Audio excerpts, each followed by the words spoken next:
some people might think, too much OA mo naman. naman. OA nyo naman. Kailangan pa bang gawin yun? Di ba understood na yan? Paano kung... Naging gentleman lang naman ako. Yes. Natid ko lang. But you know what? That's the thing. Lahat ng temptation, lahat ng pagkakamali, nagsimula yan sa okay lang naman yan. Or sa maliit. Na? Maliit lang. Ganon. Sumabay lang Yes. naman. Oo. Lang naman. Harmless. Something that you think is harmless. Doon Tama. siya nagsisimula. And then the next thing you know, paano tayo umabot sa ganito? No perfect marriages. No filtered conversations, Just real life. real faith, And learning how to stay afloat. Welcome back to Staying Afloat. How are you, Lovey? I'm good, Lovey. I'm happy to be here and always happy to be doing this. And for this episode, we're going to be talking about, for me, I believe it's important. Ikaw ba? Oh, super important, my love. Ano ba tong topic natin? What's the title? We're going to be talking about setting up guardrails in marriage. Guardrails in our marriage. Ano Oh, ba ibig nice. sabihin nun, love? What does that mean? Okay, guardrails. Quick, ano lang to, illustration. Uso yung mga tumatakbo ngayon eh. Mm-hmm. Yung 10K, 21K, Okay. marathon, Yes. you know what I mean? Aha. So doon sa marathon na to, di ba sinasarado nila yung kalsada? Mm-hmm. So kapag sinasara mo yung kalsada, meron ngayon tong guardrails kung saan Okay. ka pupunta. Oh. Gets mo? Oo. Para hindi ka maligaw. Maligaw. Kasi correct. kapag hindi mo sinundan yung guardrail or yung mga cones or yung mga directions kung saan ka dapat tumakbo, then you'll probably end up missing Lost. or lost. Oo. Correct. So, for an illustration, simple illustration, yun yung guardrails. And Yes. also, it applies into our marriage. Right.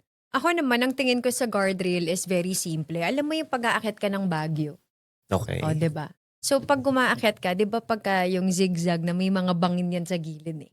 Oh, yun nga Diba? yun. Oo. O, ngayon yung bangin, yun yung nilalagyan nila ng harang. Tama. Kasi kung walang harang, there's a possibility that you will Fall. fall. Ganda. So also in our marriage, we also have to put up guardrails. But in reality, feeling ko, hindi lahat ng mag-asawa komportableng pag-usapan to. Because what could be something that's not comfortable or uncomfortable with me, sa'yo, wala naman sa akin yan. Or it doesn't, kumbaga, hindi siya big deal para sa akin. But I believe, dapat siyang pag-usapan. At Tama. dapat siyang gawin. Ako, pwede nating mapag-usapan yun only if you have a good communication. Right. Kapag wala kasi correct. kayong good communication and if you don't share or talk about hard conversations, hindi nyo talaga mapag-uusapan to. Agree. That's why we are talking about setting up guardrails in our marriage because if we really want to protect our marriage, syempre ayaw nating mahulog sa hindi magandang bangin. Sa trap or sa bangin. Oo, trap. It could be a trap of sin. It could be a danger that we feel is okay lang yan, hindi yan mangyayari sa akin, but the next thing you know, andun ka na pala. Okay, so ito kasi yung magandang question na sagutin. How close can I get to the edge without technically doing something wrong?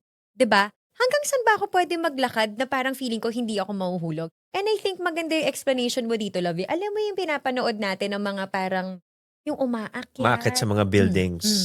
O ano? And di ba parang sinasabi mo kasi that you're playing too close with the idea of falling, hoping not to fall. Pero isang pagkakamali mo lang, isang dulas mo lang, isang bitaw mo lang. That's the end. Kumbaga what you're saying, love, there's actually a thin line Yes. doon. So, kumbaga, why would you allow yourself to be in that position or to be in that specific location kung alam mo that yung chances mo of falling is so big? Yeah. So, might as well, that's why important yung setting up boundaries, Right. guardrails Agree. in the marriage. So now we have a few points that we feel that we can actually do to protect our marriages. Ito yung mga guardrails. First is one-on-one private settings. Ooh. So this means being in the same room, in the Car. same place, in the same Car. car with the opposite sex. Okay. So what do you think? Ba't ka parang, okay. Okay. So why do you think this is something that you need to be intentional about in guarding yourself? To be in a private setting with the opposite sex? Kung yung tinatanong mo. Of course. Sino pa ba? Why is it important, Labi? Why is it important? Well, kasi nga, di ba, kumbaga, if ikaw, you are a married person, or Okay. for me, ako na lang ang gawing example. If I'm a married person, and I will be with an opposite sex in one specific place, let's say, in a coffee shop. Okay. Or wag na lang sa coffee shop kasi hindi yun private eh. Let's say, in a condo, in an office, na kayong dalawa lang. Oo, in an office, in a private office, na kayong dalawa lang na behind closed doors. Yan. Oh, ano yung tanong mo doon? Ayun, why is it not right to be in a situation like that? Well, kasi kung ikaw, lalaki ka, Mhm. or it also applies with a girl, Mhm. you will actually feel awkward kapag kasama mo yung isang tao, opposite sex, ng matagal na panahon, especially in a private place. Ako nga, thinking about it, nakikringe ako eh. Okay. Kasi parang, maraming bagay na pwedeng mangyari kapag dalawa lang kayo in a private location. Right. Especially kapag nag-uusap kayo about deep conversations, kamusta ka, how are you, let's say, meron siyang pinagdadaanan and somehow yung pinagdadaanan niya is about relationship. Mhm. May boyfriend siya or mayroon siyang partner, tapos nandun ka, pinag-uusapan yun. And it's easy to fall, especially kung dalawa lang kayo. Tama. Tagal nyo nag-uusap eh. Walang makakaalam eh. Wala. Oo. Pero na lang kung may CCTV. Pero Wala. daling patayin nun eh. Sa bagay. Bubunutin Oo. mo lang yung ano. Correct. So it's like you're saying, love, na you shouldn't put yourself in a situation like that You cannot. as much as possible. Especially kapag yun yung weakness mo. Tama. Alam mo na eh. Alam mo. 'Di ba? So that's one thing. So ano ba yung mga examples nito? Being alone in a room with the opposite sex for extended periods of time, matagal na panahon, unnecessary extended period of time. Closed door meetings na dalawa lang kayo. Late night, let's process life conversations. Ayan. Counseling, no? Patay. Oo. Na kayong dalawa lang, tas opposite sex. That's why hindi tayo nagka-counsel lang Ng opposite sex. at saka hindi tayo magkasama.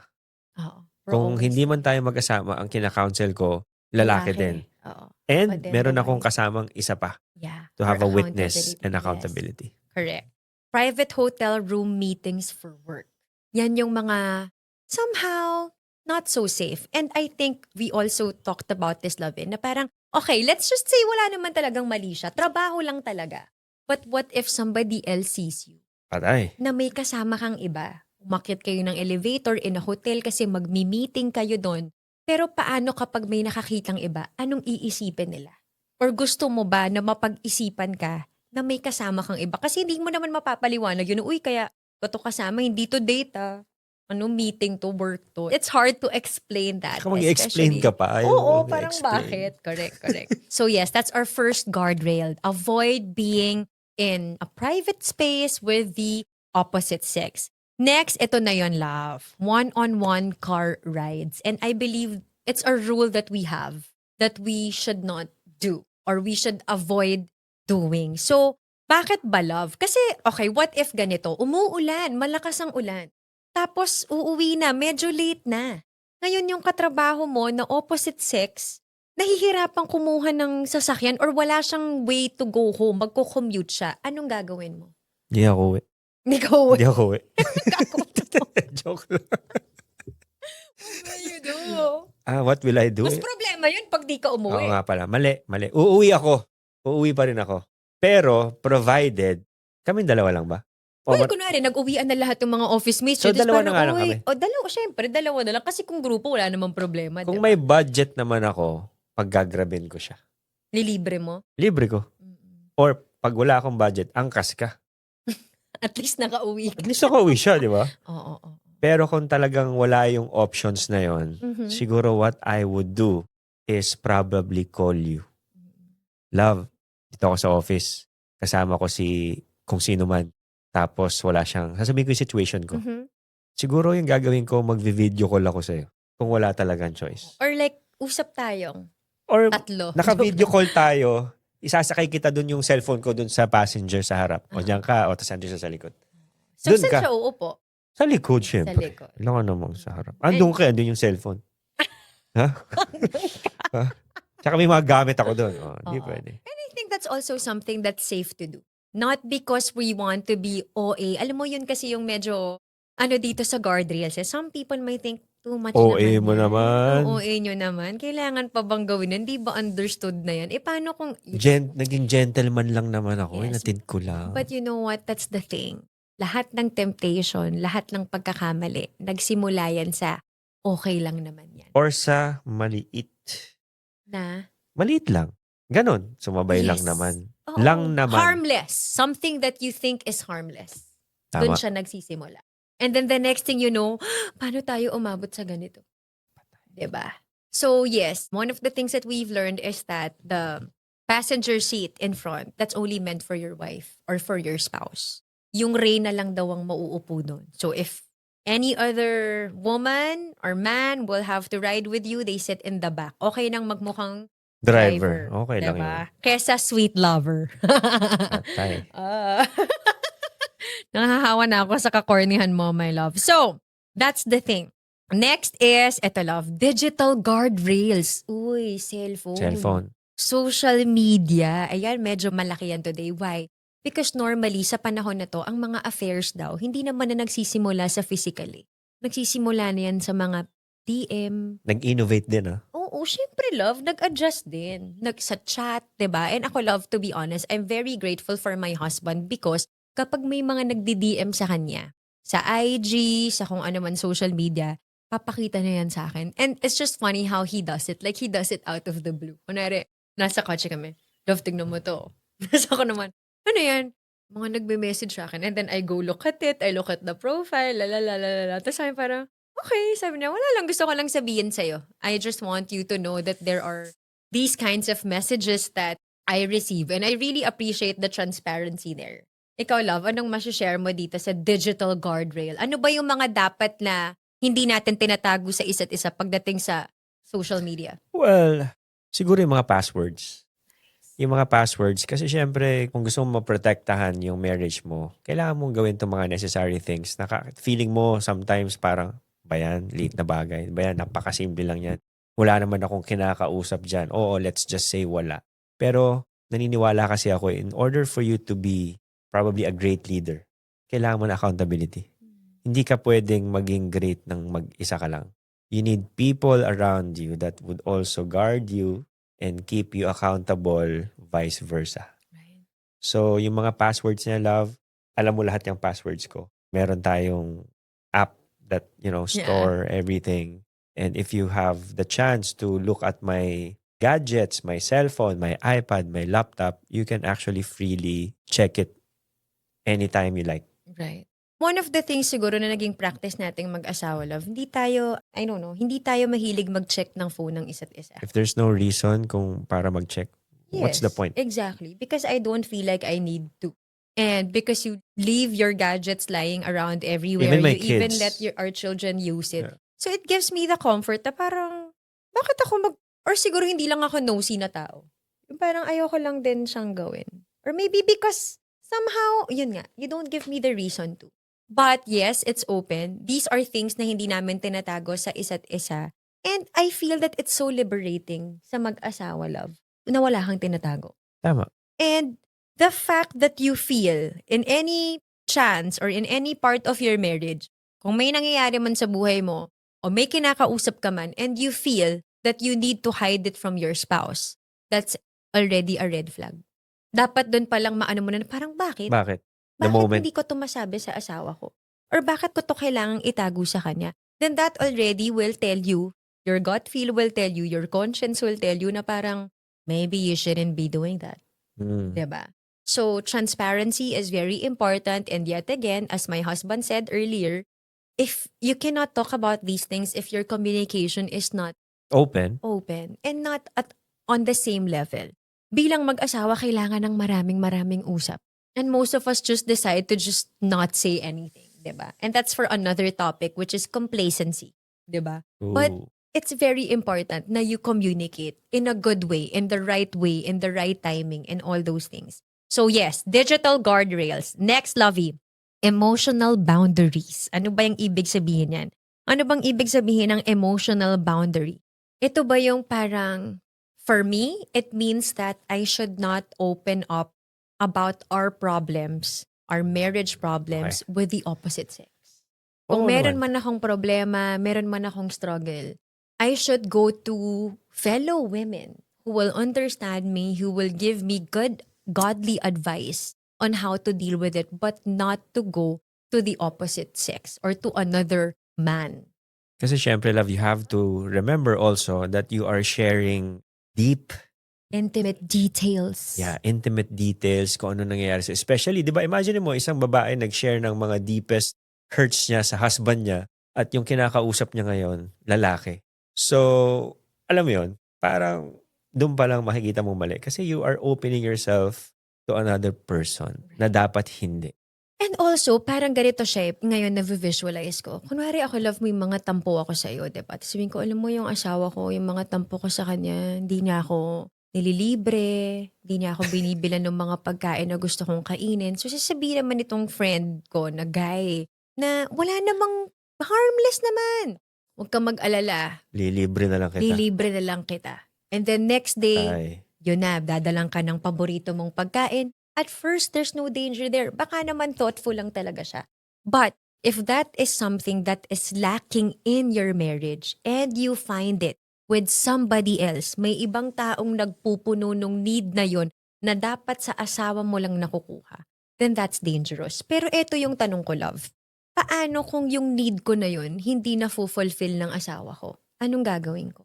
You have to share it to your husband directly. That is why, di ba, pinag-uusapan natin palagi yung communication. Napaka-crucial, napaka-important nito. Kasi kung hindi mo nako-communicate sa pinaka-close mo na tao, sa pinaka-mahal mo na tao, kanino mo siya i-share? Di ba? Ngayon, ang question, bakit hindi mo na share yung mga ganong bagay? So as husband and wife, we all need to work on our communication. If we want our marriage to thrive, if we want to protect our marriage, if we're really in this marriage for the long haul, kung gusto natin forever, we need to work on that thing. Because without that, kumbaga isa siya sa mga foundation, love, na kapag wala yun, it will fall apart. It is the cornerstone, the foundation. Could be the oxygen somehow of every Kasi marriage. yung after communication, it will open up many aspects in the marriage. Pero yung communication yung nandun, no? Yes. Pag napag-usapan niyo yun or na-open niyo yun, maraming bagay at aspects sa marriage ang pwede niyong ma-open up. Right. Totoo yun. So that's very important. We cannot emphasize it enough. And to be honest, love, even in the season of our marriage, we're trying. Diba? We're really trying to be open with each other, to open our hearts to each other, to not be reactive when our spouse is opening up about something, diba? Or may sinishare man. Yan yung mga bagay na parang tinatry pa rin nating gawin hanggang ngayon. So anything, love, what else can we give them? Like practical advice of setting guardrails in marriage. Meron ka ba? Ano May masabi pa naiisip dyan? ka ba? Like, for me, not give compliments to another, Oh, right? Diba? Parang, tama. oo, yung parang, pag kina-compliment, I mean, there's a good kind of compliment, but meron kasing guys na parang, iba yung ways nila of complimenting. You know what I mean? Ako, siguro pag nag-compliment ako sa isang babae or nakakapag-compliment ako Yeah. sa kausap ko. Pero kailangan, kung kasama niya yung husband niya, kailangan kino-compliment ko rin si husband. Right. Kasi it's also nice, walang masama mag-compliment. Pero kasi magiging awkward or mafa-flatter yung kausap mo, lalo na kapag yung lalaki, alam mong bolero. Yun. 'Di ba? Kapag alam mong bolero, meron talagang Ibig sabihin. Yeah. Doon mo talaga somehow mafa-flatter yung babae. Pero pag kasama niya yung husband niya, kumbaga it's also nice to say good things about other people. Pero kung kasama niya yung wife niya or yung husband niya, compliment mo sila pareho. Yes, agree. Lalo na kung kaibigan mo to, palagi kayo nagkikita, compliment them. Uy, wow bro, you look good. And also you, yung wife mo, pareho kayong blooming, parang ganyan. Hindi lang isa. Oo, kailangan dalawa. I remember we have someone we know that we counsel and the wife would always message you. And then, alam mo na, the wife would always message you. And then you will ask me na parang, oh, si ganito ba? Parang you would ask me about their problems. And I'm like, hindi na kami na-message kasi dinidm ka niya. And I saw one time in our group, because we have a group with them, you go, dito tayo mag-message. Mm. If you need anything, if there's something that you want to discuss, you message it in this group. Don't DM me. And one of the good things about my husband is he's suplado. Good things yun. Good yun Good thing para yun, ah. sa wife. Yeah, kasi if your husband is too friendly, medyo scary din. Yan. Another thing, practical advice also that I think I would like to share with husbands and wives, don't be too touchy with the opposite sex. May mga napapansin kasi akong ganun eh. Yung parang, oy, kikilitiin ka, yung mahawak, maganito, maganyan. Yung parang, I think those are the things that we have to be very intentional about. Na may mga bagay kasi na dapat si wife lang yung nakaka-experience or si husband lang yung nakaka-experience. Kumbaga, exclusive yun. May mga exclusive things ka na dapat yung asawa mo lang ang nakakatanggap at nakaka-experience. Kasi kung lahat, then how does that make your spouse feel special? If yung hagod, yung kiliting ganyan, diba? Ginagawa mo rin sa iba, then parang minsan ang awkward din kasi. So Awkward yan. things like that. Awkward Oo. yan, love. Kasi Awkward yan. I know some who are very touchy. So yon, texting with the opposite sex, especially late at night, or yung conversation na alam mong sunod-sunod na parang hindi mapatid-patid sa over text message, siguro yan medyo, kung hindi man, alam mo yun, harmless sana, pero kung repetitive siyang nangyayari, then it might be a danger also. And lastly, you always have to consider what's comfortable for your spouse. And that's something that, for us, diba, na parang love, sa akin okay lang kasi to eh. Ito ba Ano okay yan? ba to sa'yo? Example lang. Okay. Alam mo yun, parang I always have to put your feelings first. Oo. If for me, it's okay, it's harmless, walang problema. Pero sa'yo, hindi ka komportable. Then I will go with what you feel. Tama. Kasi mas mahal lang ka sa Tama. Kasi importante ako sa'yo and importante yung feelings ko at ano yung mararamdaman ko. Yun yung masusundin mo. Hindi mo pwedeng sabihin na, hindi mo kailangang i-justify. Hindi, ginanon ko lang kasi kaibigan ko naman eh. Wala namang problema rin. Pero kung na-feel naman ni wife or yung husband na medyo hindi komportable, then intindihin mo kung ano yung nararamdaman ng spouse mo. Yes. So I guess that's it when it comes to setting healthy boundaries. Na, again, this thing is really not for everyone. May mga couples that they might think that's too much. May mga couples who feel na parang it's something that they don't need to discuss. But for us, if you really are if you want to be intentional in protecting your marriage, then these are also the things that we feel that you also need to consider. I know ako nga, just to end, tayo nga, ang dami-dami nating mga security. Let's say, halimbawa, yung bank account natin, meron pa yung password, meron pa yung magsisend ng authentication code for you to be able to access it. Because importante sa iyo yung bank account mo eh. Importante sa iyo na hindi makuha yung pera mo, hindi ka ma-scam, hindi ka ma-hack. Kaya meron kang mga guardrails in your bank accounts. Because that's important. And also in our marriage. Importante rin sa iyo yung marriage mo. That's why kailangan mong mag-set ng mga guardrails and healthy boundaries for them para hindi makuha rin sa iyo yung pinaka-importanting bagay. Di manakaw sa'yo. Yes. So nice. So that's it. Yup, that's it for setting healthy boundaries in marriage. So we'll see you on our next episode here on Staying Afloat with VJ and Camille. Marriage, parenting, and life don't come with a manual. But conversations like these make the journey a little lighter. Thanks for joining us. Until next time, Keep staying afloat.